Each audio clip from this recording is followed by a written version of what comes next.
doing reaction. Migration explained by an Asian. Bedtime story of two ducks that were so bored, they decided to explore out of their comfortable pond and go out into the real world only to get struck by a heron to become food for other predators. Ha ha ha! So the ducklings decided to attack the heron and together they died. Oh yeah, they so dead. And with the father going to detail of murder, the mother takes over. No, the heron was a duck lover. Yeah, honey, because it loved tasting ducks. It was going to eat the kids. But the parents came to save them. But it was too late because we useless. Why are you gay? I don't know. So just stay in the pond, as the dad clearly has an agenda to make sure the kids never leave the pond so they are safe. So the kids died? No. The predator ate them. And hugged them. Oh, kill me. And with the kid traumatized, the dad explains his old valuable fears to keep them safe. Ugh. I want a divorce. So this film is centered around a family of ducks. A family that's close and super wholesome with a dad called Mac and a mom called Pam, and the kids named Dax and Gwen. Then one day, Pam tells the fam to come out as a group of ducks visit their pond. As it gets Pam excited. Let's go. Why did you say it like that? Kids. Dax then gets friendly with the new visitors while Gwen is skeptical. Let go. Okay. Then one day, Pam tells the fam to come out as a group of ducks visit their pond. As it gets Pam excited. Let's go. No, I'm good. Kids. Dax then gets friendly with the new visitors while Gwen is skeptical. Let go, you little turd. Oof. Okay, I'm a little turd. You don't even know me. No. She's the little turd. I'm joking. Right. Hi, I'm Kim. Hi, I'm Dax. Hey, bitch, if you touch my brother, I will kill you. Turd. Turns out Kim and her family is going to Jamaica for the winter, so she goes to her dad to ask if Dax's family can join. Then Max shows up to get the kids. It was all his idea. What? And he flirted with a girl. Girl? He told her he's packing. What? She's talking shit. Yo, I'll kill you, you little midget. The family then gets asked by the Kims to join them to Jamaica. And although this intrigues Pam, Dax, and Gwen, Mac basically tells them to piss off and shove Jamaica up their ass. Bye, losers. So they're like, damn, alright then, and flies off. Hey, what's your Snapchat? I don't have one. Bye. Then Kim flies off. It's too bad you can't have babies with her. Then Pam gets upset at Mac, and although he's happy at the pond, it turns out he's the only one that's happy as everyone else wants to leave and migrate elsewhere. And despite Mac wanting safety and comfort for the family, Pam wants excitement and adventure, telling him to open his eyes. Which is kinda racist considering Mac is voiced by an Asian and Pam by a white chick. Oh, open your eyes, Mac. Then Bro meets Uncle Dan, who encourages him to stay at the pond. And that if he stays, he'll turn out just like him, completely alone and miserable. So because Mac doesn't want to turn out like him, he wakes up the family to get them ready for Jamaica. Your mom. What? Then the family appreciates Mac's decision as Gwen tries to recruit Uncle Dan. Uncle Dan, come with us to Jamaica. Sorry, kiddo. Please.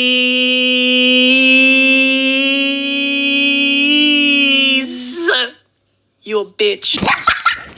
Yay! Elizabeth said, Yay! So the gang pull up to begin their journey. As I have to say, the cinematography in this film is outstanding. But the Mac gets confused why the birds are going the opposite direction when they're meant to head south, and instead of asking them for clarity, they get lost in the middle of the storm and try not to freak out. As the family gets approached by a heron that do feed on baby ducks. Oh, we screwed. Hello, little ducks. She smells like shit. So the heron basically abducts the family and takes them to her crib. I'd like you to meet Harry. Good eye. Okay, it's time to go. Who said you can leave? You don't like me? No, of course not. We're happy to stay. Good, you're gonna be tasty. So she gets a knife and a frying pan while the other one is clearly hungry. I ain't gonna sleep in that, the fuck? You little shit. He's just kidding.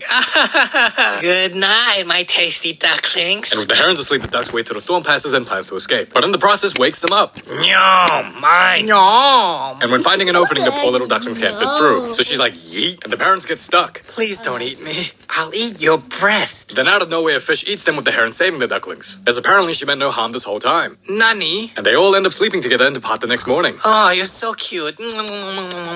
Maybe I'll eat you. I'm kidding. What the heck was Or that? am I?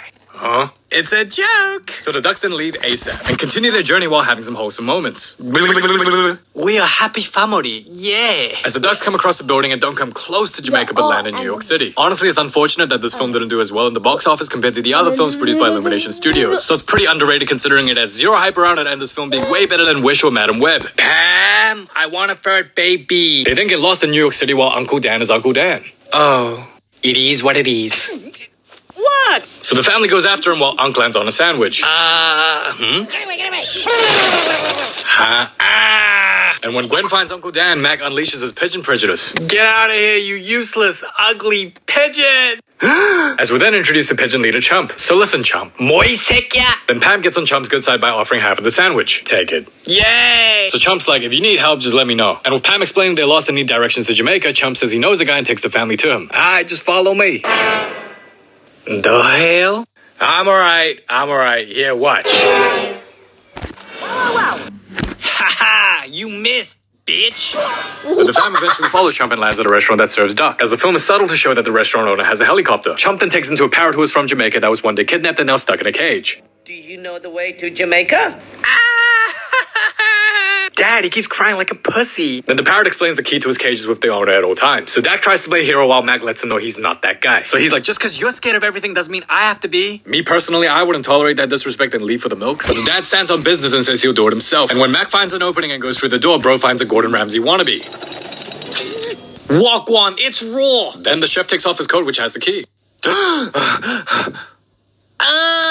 Steady. Hey. And by working together, they try getting the key while Mac sees one of his cousins as a Happy Meal. And despite getting the key, Pam slips off the fire extinguisher thanks to Mac.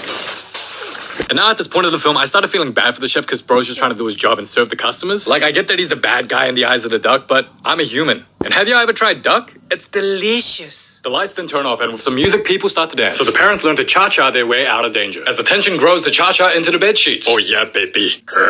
Yo, here's the key. Yeah, man. Gah. Wait. Gah. And by the time the chef gets inside his own room, the ducks aren't hiding. Oh, hello. Ayo, where you at? And they all play Dora the Explorer. As Buddy becomes Victoria's Secret's new plus-size model. And decides to give a chef a taste of a delicious duck-flavored ass. Blah. And the parrot is then set free. Yeah, man, I go to Jamaica free from the bomba clock. And with the family happy for them, they say farewell to Chump and follow Delroy the parrot, now having a free tour guide to Jamaica. And with Delroy excited to reunite with his friends, Gwen finally decides she wants to take a dump. I need to go poo-poo. Oh, then go poo-poo. But it's gross. Young lady, you take a shit now. But I don't wanna. Does anyone have toilet paper? I will sell you to the chef, you little shit. All right. But with Gwen seeing something, she freaks out, as the family discovers some sort of bird sign doorway. And upon entering, they discover it leads to a utopia for ducks, as the ducks be chilling doing yoga together. Breathe out. And with Uncle Dan being Uncle Dan, the ducks welcome them to their paradise. As the doors open to reveal a heaven on earth that caters only to ducks, that supplies unlimited food and relaxation. So the dad tells them to go crazy. And they decide to stick around for one afternoon, but when Dak sees a truck approaching, he gets sus and checks it out and realizes this heaven on earth was designed to produce and sell out high-quality ducks, with the chef being one of the buyers. Yo, the chef got motion. And with the ducks going into the van, Dax tries to stop them while informing Mac of the situation. Oh, dumpling. Dax, go back to mom. No, I hate her. Go back to mom now. But bro doesn't listen because of puberty and tries to be the main character again, only to get caught by the chef and in need of the help of his daddy. Hiya. Then daddy comes to help. Huh? You lucky I have constipation right now. I now run. What? And with Pam seeing the chef, they'd be like, alright, let's get the hell out of here. And with Dax unable to fly since he lost his feathers, the dad basically saves his ass twice doing the heavy lifting, as the ducks then dip.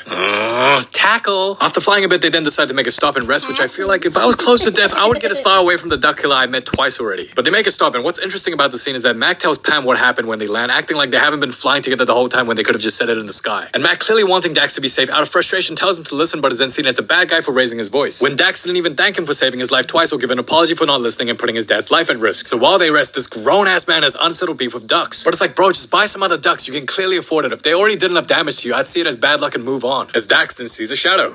You look mad. You need a hug. Yeah, come here. Can you let go now? Do you feel better? No. Then you're gonna be my bitch. Meanwhile, Matt wakes up to the chef somehow finding them and captures all of them except Dax and Gwen. No, stop.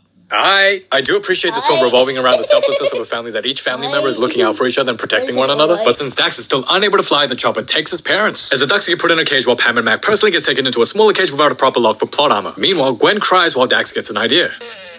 And while the parents try to get out but continue to fail, Pam starts losing hope, telling Mac he was right all along and they should have never left the pond. But like the good husband he is, he reassures her and realizes they could stand this whole time. So they cha-cha their way to free the other ducks but get stopped by the chef in the process. What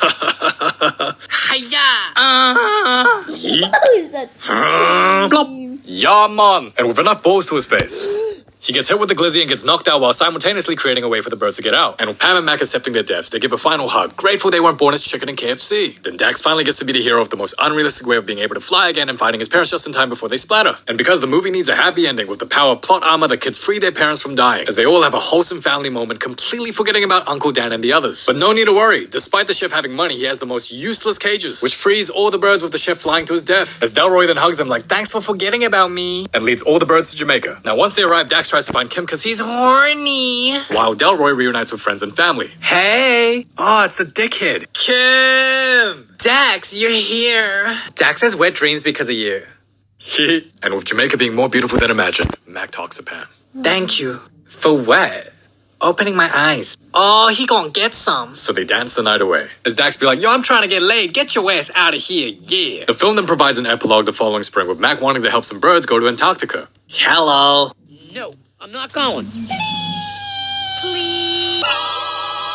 And the film ends with the gang starting another journey. Hooray! Now, I think it's a great film overall. Way better than Wish. From the wholesome moments of the family, this film made me realize how I want to try duck meat. Okay, guys. Wait. Yeah. It's been your boy, KC.